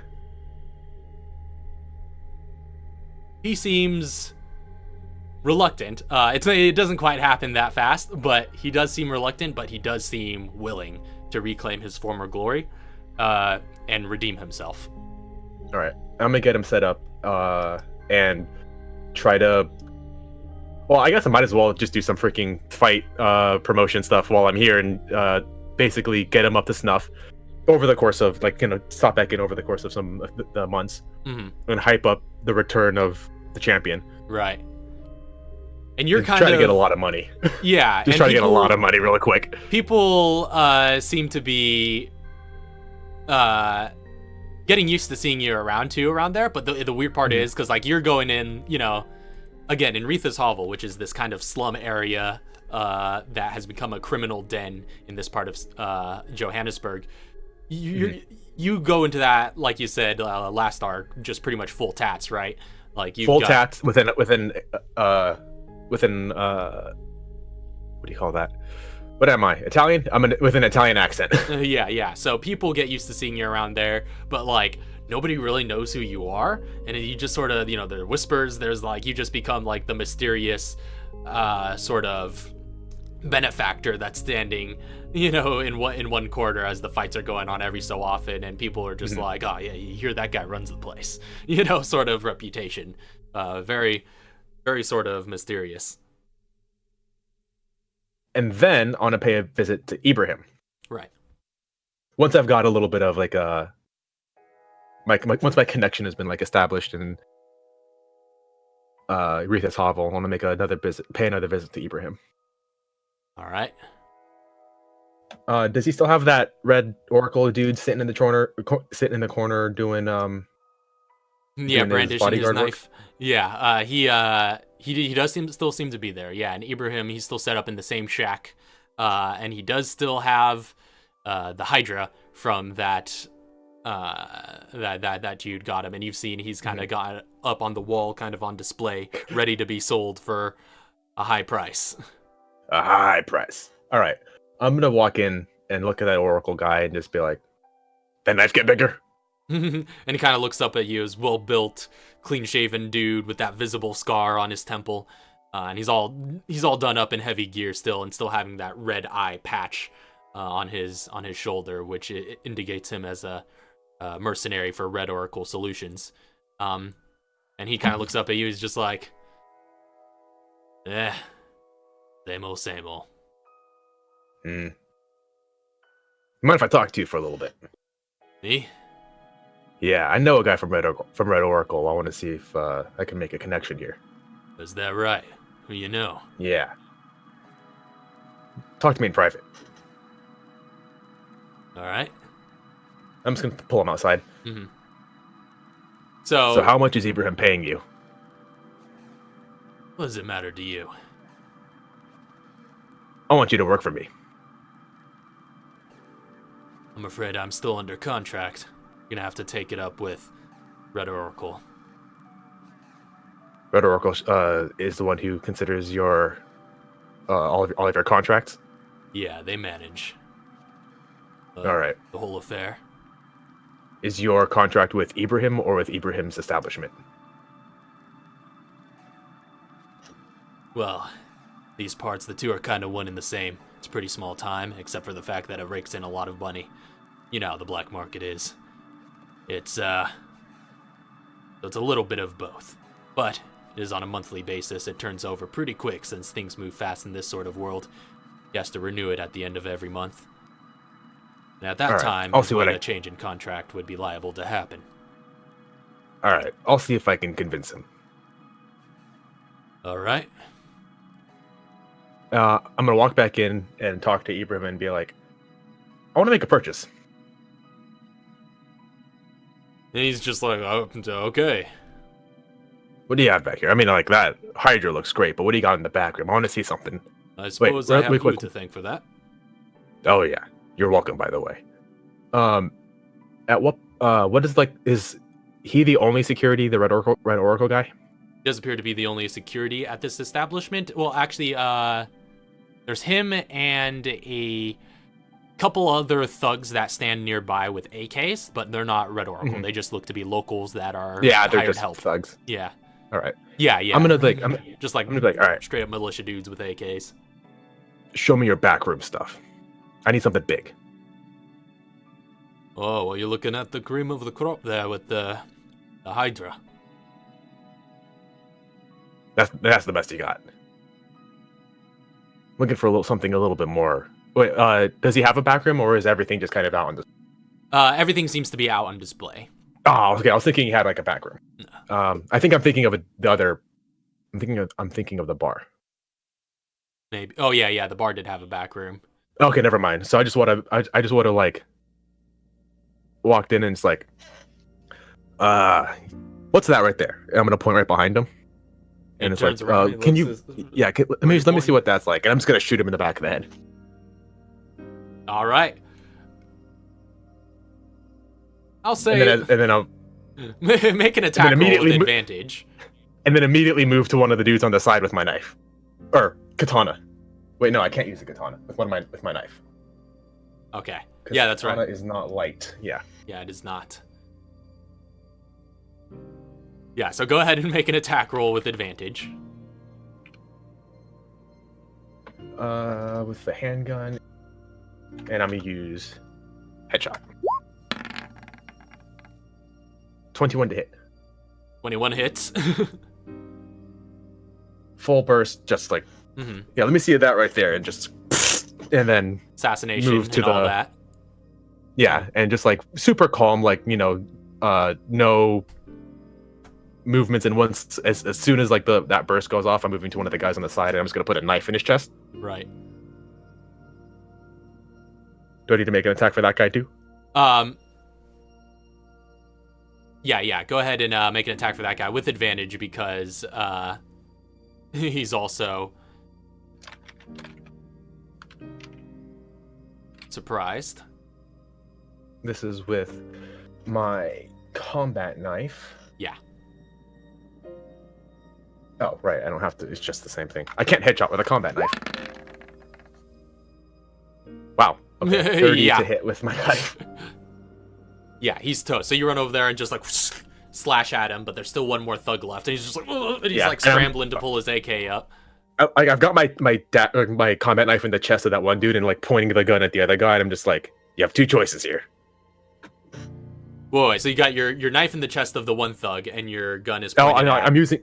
I'm using him as like a human shield. I'm just gonna come in, stab him in the chest, get behind him, and use him as a human shield, and have my handgun pointed at the dude across the room. Okay, go ahead and make an intimidation check really quick.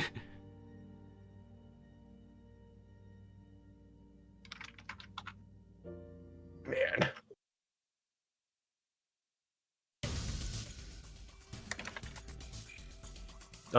Straight. Yeah.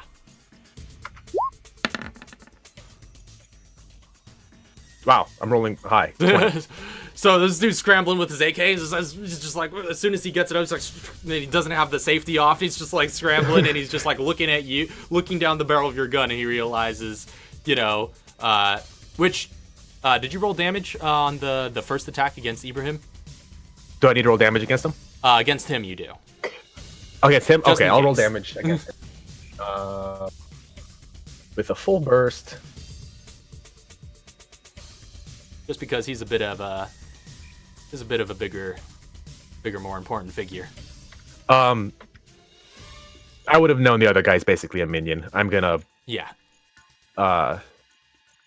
sneak attack this dude. Yeah. And the other dude that you rolled that intimidation against, as soon as he realizes how screwed this whole situation is, he just like runs out. Is a 56 kill him or 54 kill him? Nope. Yeah. So you just splatter Ibrahim across the weapons rack, and Oh man. the other thug, after seeing that and looking down the barrel of your gun and not being able to ready himself quite as fast, just bolts out of the place screaming. And no, I want to keep him. I come back here. he's You have two gone. choices here. Oh no, that running wasn't one of them. He is Shit. gone. And at this point, Storm runs, who you'd kind of left outside. He kind of was like leaning against the outside wall, kind of contemplatively after you left him. Yeah, last. it's like, And I basically went and I was like, all right, here, I'll talk to Ibrahim. I'll see what I can do.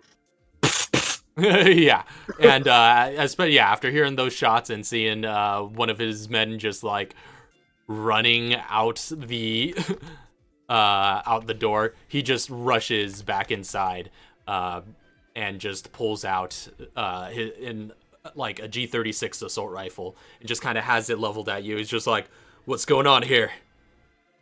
I'm gonna drop the body and just like calmly just clean my knife off and put my gun back in my holster and just be like, well, you work for me now. And he kind of like keeps his gun trained on you, and then just kind of eyes around, looking over the counter, sees Ibrahim dead on the ground, and he's just like, "You done?" You say he done or Yes, am I is he done? done? Yeah, Dead? he's no longer in business. I have taken over this establishment. And he kind of lowers his gun a little bit, and he's just like, "You work fast." I don't got a lot of time.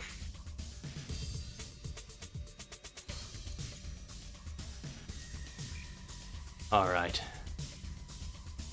Get in touch with my supervisors. We'll see what we can do about revising the contract. Be glad I didn't see any of this go down. I would have had to kill you. Well, nothing really happened. He just kind of walked out one day, really. I don't know if you're real lucky or real good. We'll leave that for you to decide. And so that was kind of how you left Aretha's hovel then. So you've taken out Ibrahim, and you're taking over his establishment. Yes. So now I've got Ibrahim's establishment for weapons. I'm gonna just mail order Chauncey a Hydra. All right. So yeah, it takes some doing and some smuggling, but you're quite familiar with smuggling channels by this point. But it's a little bit more difficult in international waters, but given time, you can get it done. So you're delivering that Hydra to Chauncey. I'm delivering that Hydra to Chauncey, as well as I'm trying to remember what all else was in there. If we saw anything we wanted that he had, Yeah, There's I'm a- like, hold on. there was what else a is Magnum, I here? think. I think there was a Magnum in there somewhere. There was a Magnum, but I have it crossed off on his menu. I think Oh, maybe he already bought it. Yeah, because I know that I got my armor from his place. Yeah, you did get some armor from him. He was selling a UMP-9, which is a +2 SMG. He also has a H&K P8, which is a piercing handgun. He's also selling Wait, you said oh, never mind. I have the VP7. Yeah. I was like, I don't have a.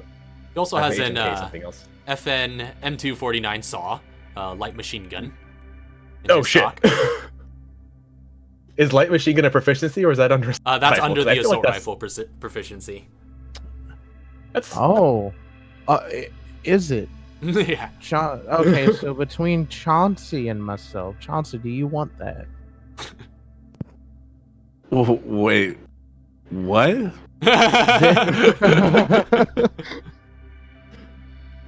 You want a saw? I do want a saw. So you get a Hydra and a saw Can out of we- this deal. Can I we am- bolt the saw to your car?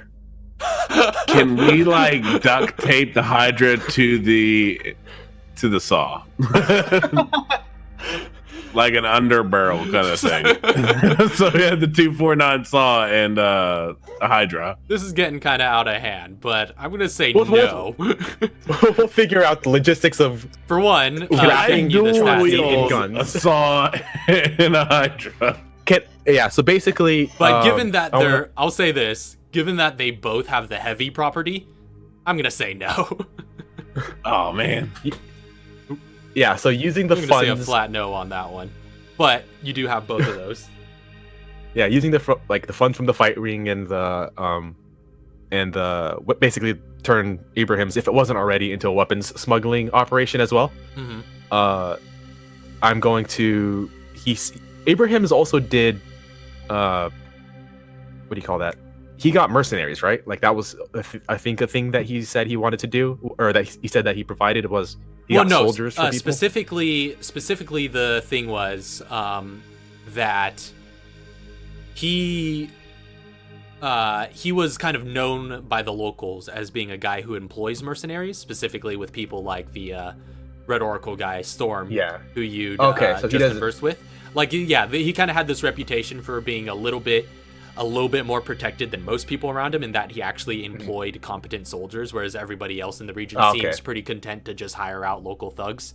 But he hired one Red Oracle soldier, and it just like did a lot to his security rating just by reputation. Okay, so like buying Red Oracle increased his Yelp reviews. Essentially, yeah, is what it was. Like the fact that one Red Oracle soldier was on station there is like the only reason he hasn't gotten robbed, but until you. Yeah. I'm going to.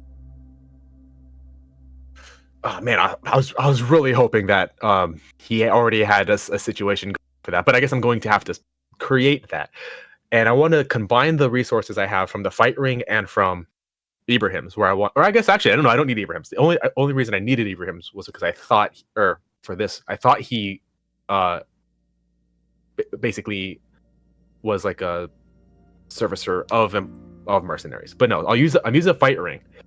I'm gonna use a fight ring to look for potential like just people who are really freaking good at fighting, the champions, and I'm gonna come to them and offer them a ton of money. Maybe not a ton of money, a lot of money, plus a lot of promises that I'm not going to keep.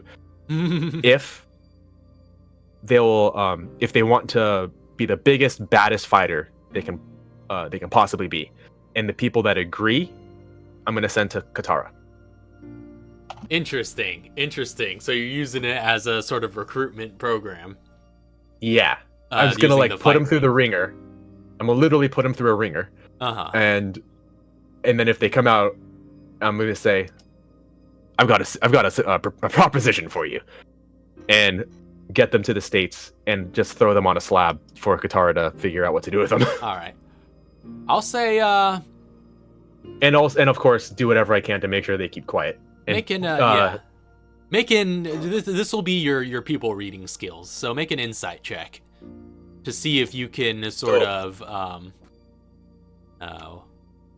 discern who's going to be the right marks for this, right? People that you get the sense are desperate enough that they can be leveraged into such a thing, but also I was just gonna pick the best fighters.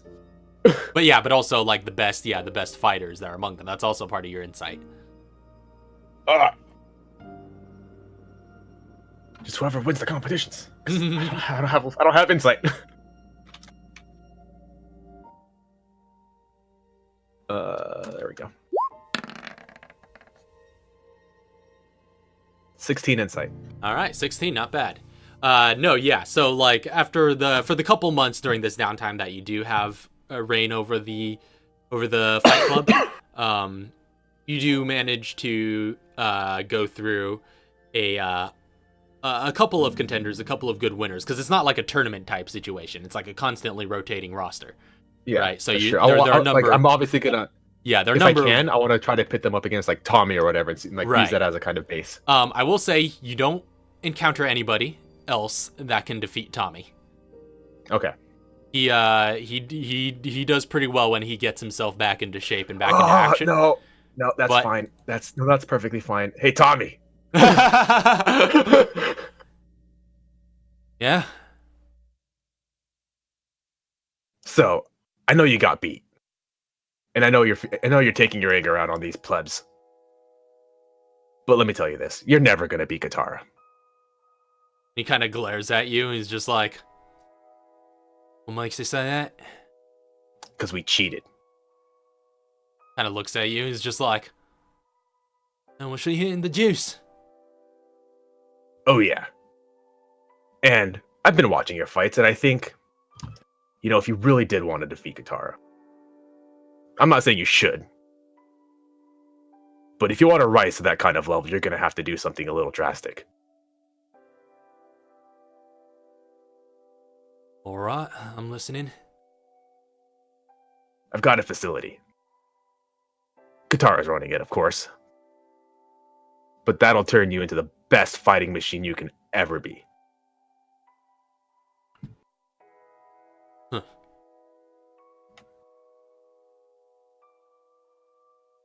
It's going to be painful.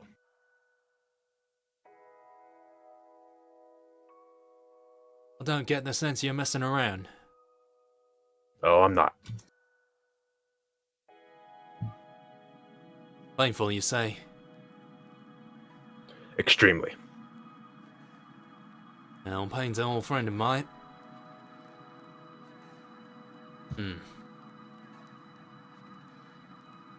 All my life, I've trained.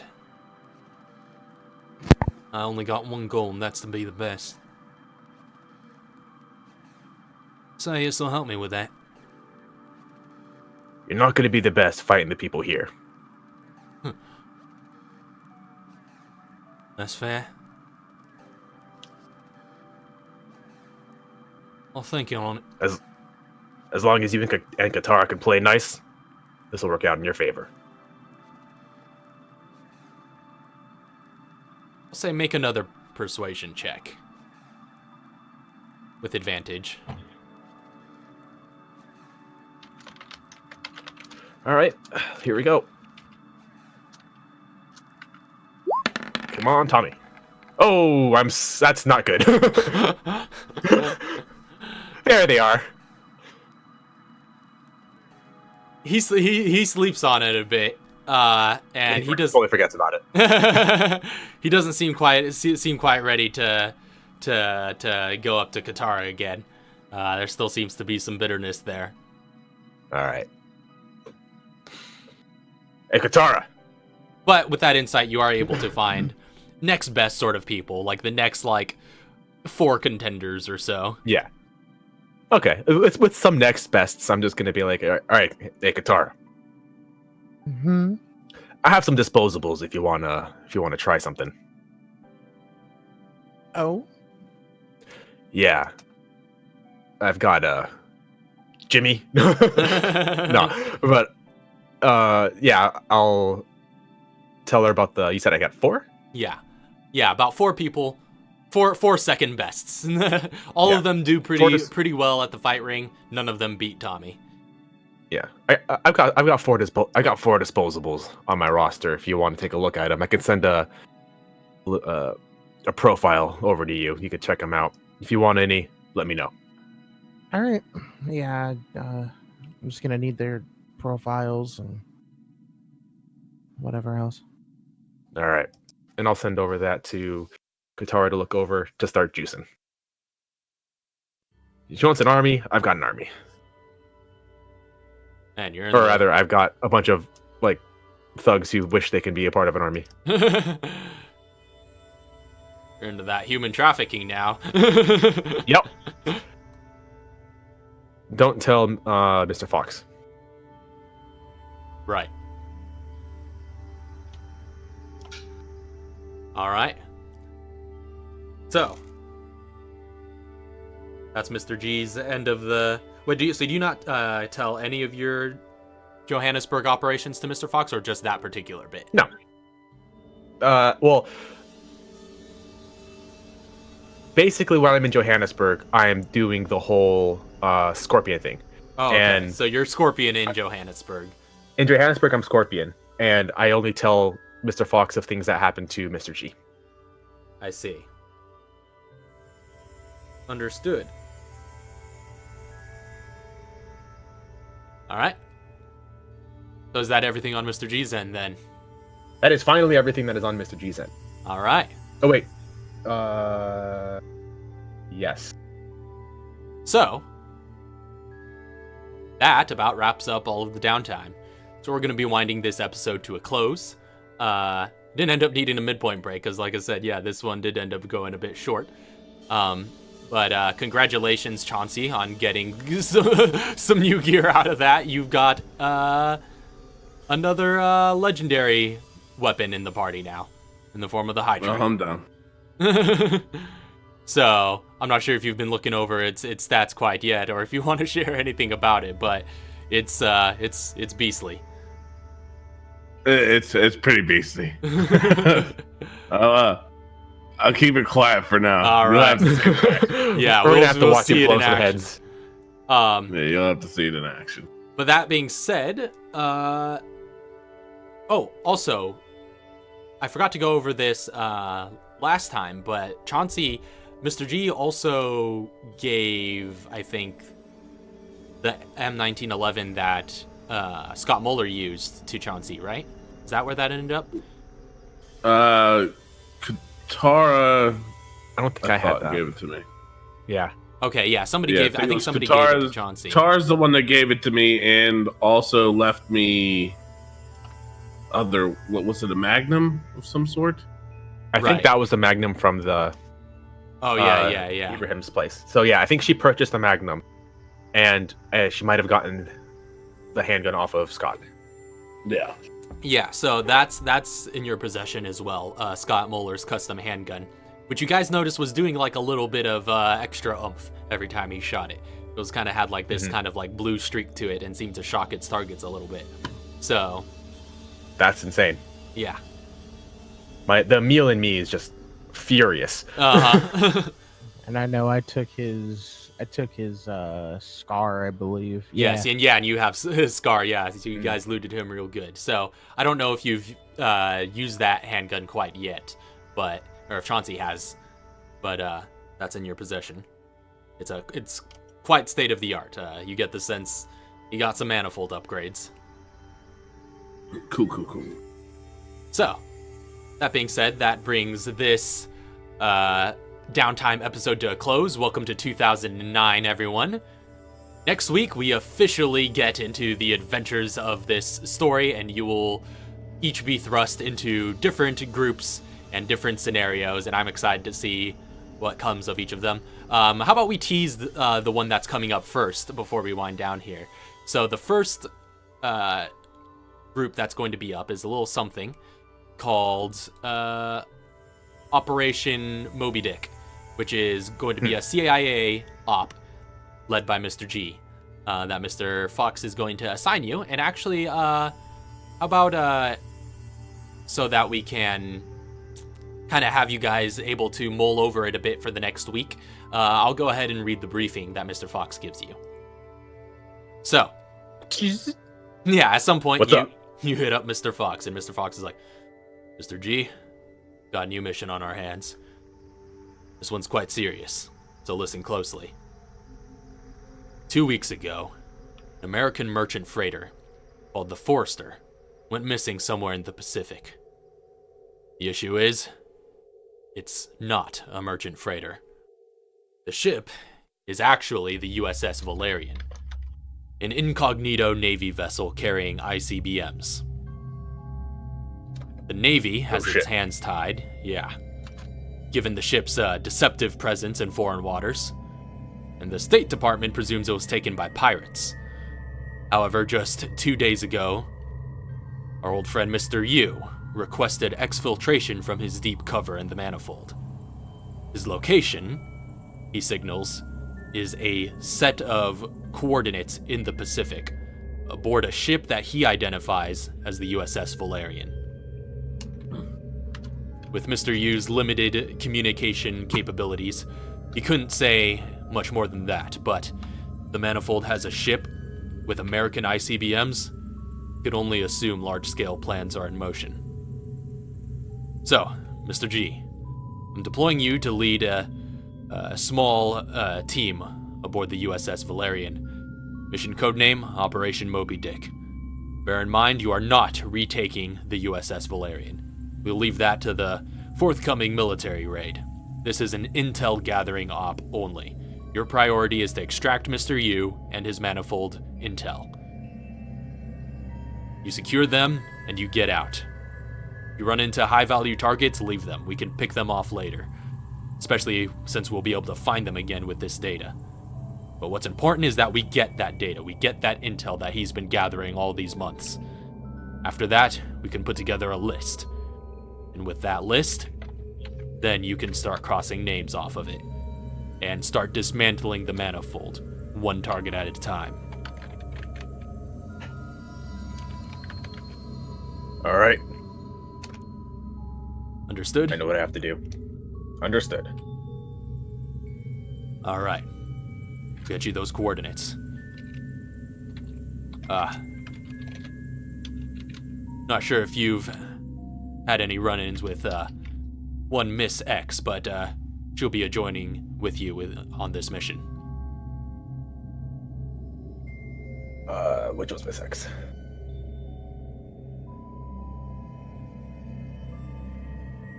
Hold on.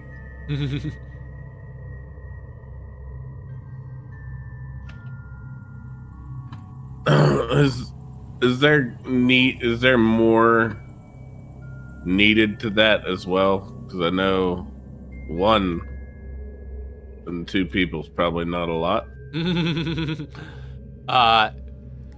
Yeah, they're as far as the CIA team that's going to be going in, it's basically just going to be a duo for this op as is. All right, so Miss X is going in. Mm-hmm. All right. I hope you know what you're doing. You're sending 2 assassins in on an infiltration mission. Yeah, well, from what I understand, you might need those kinds of skills aboard a hostile freighter. It's bag and tag. I know. You might get a little carried away. Just a little pre-warning. As long as you get it out in one piece. Man. All right. I can't clear my throat. Frustrating. What's up? All right. All right. Yeah. So, Oh, okay. that's all. Then we will go ahead and bring this session to a close. So thank you all very much for watching. And thank you all for hanging out this whole time. I've seen a few people in the chat. Apparently Ralph Beaky's stream was freaking out at some point. Hey. But yeah, this this went some interesting directions, but we got to seems like get everything done. So I'm pretty excited to see what's going to be happening in these series of distinct parties here, and I think everybody's kind of got some interesting characters coming up that I know. I'm very curious to see. I can't wait to play my new character in this upcoming one. No. Oh. You're still Mr. G. I thought you were going to NPC him. Would you trust me to NPC Mr. G? No. Didn't think so. All right. Well, thank you all very much for watching. We'll be back next week with episode 67 to watch this mission play out. And as the Manifold seems to be putting their plans into motion. So, we'll see where this leads. Until next time, we'll see you all later. Peace.